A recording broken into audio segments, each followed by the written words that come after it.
Hi friends, எல்லோருக்கும் வணக்கம். Welcome to my channel Siva's life style. இந்த பிளாக்ல மட்டன் பிரியாணி ரெசிபி தான் ஷேர் பண்ணியிருக்கிறேன். இந்த மட்டன் பிரியாணி ரெடி பண்ணுறது ரொம்பவே சிம்பிள், டேஸ்டியும் கூட. ஸோ எப்படி பண்ணலான்றதை பார்க்கலாமா? குக்கரில் ஃபஸ்ட்டு க்ளீன் பண்ண மட்டன், தேவையான அளவு தண்ணி, உப்பு, மஞ்சள் தூள் சேர்த்து குக்கரை மூடி ஒரு 5 விசில் வச்சு மட்டனை வேக வச்சு எடுத்துக்கலாம். நெக்ஸ்ட் பிரியாணிக்கு தேவையான வெங்காயம், தக்காளி, பச்சை மிளகாய், இஞ்சி, பூண்டு எல்லாத்தையும் குயிக்கா ரெடி பண்ணிக்கிறேன். இந்த பிரியாணிக்கு சின்ன வெங்காயம் கொஞ்சம் ஒரு 10 பல்லு இடிச்சு சேர்த்துக்கும் போது இன்னும் டேஸ்ட் சூப்பரா இருக்கும். பிரியாணிக்கு ஆயில் அப்புறம் நெய் சேர்த்துட்டு கட் பண்ணி வச்சிருக்க 2 பெரிய வெங்காயம் ஆட் பண்ணியிருக்கிறேன். இன்னைக்கு சீரக சம்பா ரைஸ்ல தான் ரெடி பண்ண போறேன். ஸோ 1/2 kg ரைஸ் ஊற வச்சு எடுத்துக்கிட்டேன்.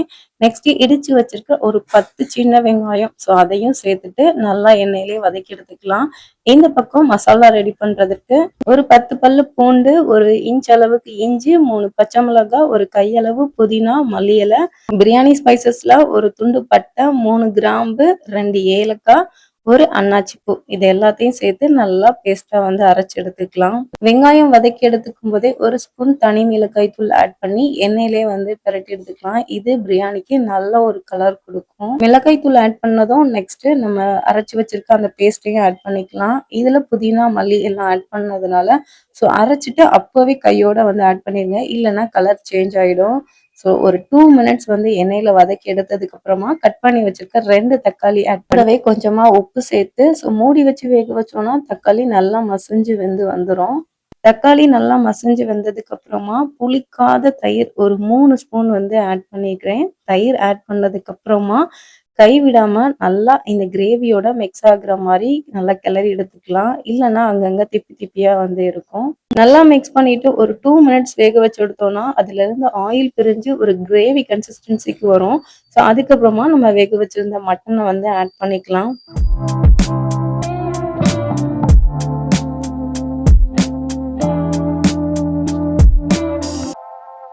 மட்டன் கிரேவியோட நல்லா மிக்ஸ் ஆனதுக்கு அப்புறமா தண்ணி ஆட் பண்ணிக்கலாம். 1 டம்ளர் ரைஸுக்கு 1.5 டம்ளர் தண்ணி கரெக்டா இருக்கும்.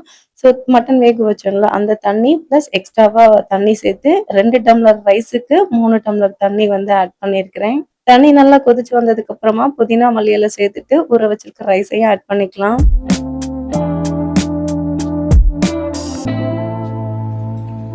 நெக்ஸ்ட் உப்பு ஆட் பண்ணதுக்கு அப்புறமா ஒரு 2 மினிட்ஸ்ல தண்ணி நல்லா வத்தி வந்துடும். இப்போ பிரியாணி பாட்டை இறக்கிட்டு தம் போட்டுடலாம்.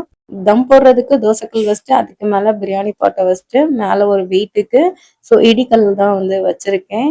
ஸோ இதுவே போதும். ஒரு 20 மினிட்ஸ்க்கு அப்புறமா ஓப்பன் பண்ணி பார்த்தோம்னா பிரியாணி ரெடி ஆயிடும்.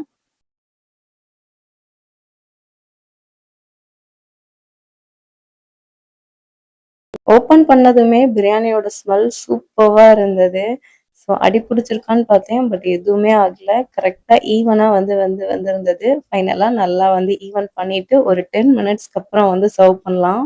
மட்டன் பிரியாணி, பாயில்டு எக்கு, அப்புறம் ஆனியன் ரைத்தா இது எல்லாமே ரெடி ஆயிடுச்சு. நெக்ஸ்ட் மட்டன் சுக்கா தான் ரெடி பண்ணலாம்னு சொல்லிட்டு ஸோ அதுக்கு 2 பெரிய வெங்காயம், அப்புறம் ஒரு பச்சை மிளகா, கருவேப்பிலை, மல்லி இலை, வேக வச்சிருந்த மட்டன், இஞ்சி பூண்டு பேஸ்ட் இடிச்சு வச்சிருக்கேன். ஸோ கடாயில ஆயில் சேர்த்ததும் பச்சை மிளகா, நறுக்கி வச்சிருக்க 2 பல்லாரி வெங்காயம் பிளஸ் கருவேப்பிலை இது எல்லாத்தையும் வதக்கிட்டு வெங்காயம் வதங்கினதும் இடிச்சு வச்சிருக்க இஞ்சி பூண்டு பேஸ்டையும் ஆட் பண்ணிக்கிறேன். இதுக்கு சின்ன வெங்காயம் ஆட் பண்ணும்போது இன்னும் டேஸ்ட் சூப்பரா இருக்கும். ஸோ நான் இன்னைக்கு குயிக்கா முடிக்கிறதுக்காக பெரிய வெங்காயம் தான் எடுத்திருக்கிறேன். நெக்ஸ்ட் வேக வச்சிருக்க மட்டனையும் ஆட் பண்ணி மிக்ஸ் பண்ணிக்கலாம். உப்பு தேவைப்பட்டா சேர்த்துக்கோங்க, நான் மட்டன் வேகும் போதே சேர்த்துக்கிட்டேன். நெக்ஸ்ட் இதுக்கு மசாலா ரெடி பண்ணலாமா? ஒரு ஸ்பூன் முழு மல்லி, அப்புறம் 1/2 ஸ்பூன் சீரகம், 1/2 ஸ்பூன் மிளகு, ஒரு துண்டு பட்டை, 2 கிராம்பு, ஒரு ஏலக்காய், இது எல்லாத்தையும் நல்லா ஒரு பவுடரா அரைச்சு இது கூட சேர்த்து மிக்ஸ் பண்ணிட்டு மூடி வச்சு ஆயில் பிரிஞ்சு வர்ற வரைக்கும் வேக வச்சு எடுத்துக்கலாம். நெக்ஸ்ட் இந்த பக்கம் கொஞ்சம் சிங்க்ல பாத்திரம்லாம் இருந்துச்சு, கையோட வாஷ் பண்றதுக்கு ஸ்டார்ட் பண்ணிட்டேன். இந்த ஒர்க்கை கம்ப்ளீட் பண்றதுக்குள்ள நம்ம மட்டன் சுக்காவும் ரெடி ஆயிடும். ஃபைனலா மல்லியில தூவி இறக்கணும்னா ஸோ டேஸ்டான மட்டன் சுக்கா ரெடி. இந்த வீடியோ நவம்பர் 10th அப்போ எடுத்தது. அன்னைக்கு எங்க வீட்டுல குட்டி தம்பியோட பர்த்டே. ஸோ அதனால மதிய லஞ்ச் கொஞ்சம் ஸ்பெஷலா ரெடி பண்ணியிருந்தேன். அன்னைக்கு மதிய லஞ்ச் கொஞ்சம் ஸ்பெஷலா ரெடி பண்றதுனால ஸோ ஃபைனலா லஞ்ச் 3 o'clock தான் கம்ப்ளீட் பண்ணோம். பட் இருந்தாலும் ஒரு ஃபில்லிங்கான ஒரு லஞ்சா இருந்துச்சு. நெக்ஸ்ட் ஈவினிங் போல தம்பிக்கு சின்னதா ஒரு கேக் மட்டும் கட் பண்ணி லைட்டா ஒரு செலிப்ரேஷனோட அன்னைக்கு டே சூப்பரா போனுச்சு. இந்த வீடியோ பிடிச்சிருந்தா இந்த வீடியோக்கு ஒரு லைக் கொடுத்துருங்க. மறக்காம நம்ம சேனலை சப்ஸ்கிரைப் பண்ணி சப்போர்ட் பண்ணுங்க. நெக்ஸ்ட் ஒரு இன்ட்ரெஸ்டிங் வீடியோல பார்க்கலாம். பாய், டேக் கேர், தேங்க்ஸ் ஃபார் வாட்சிங்.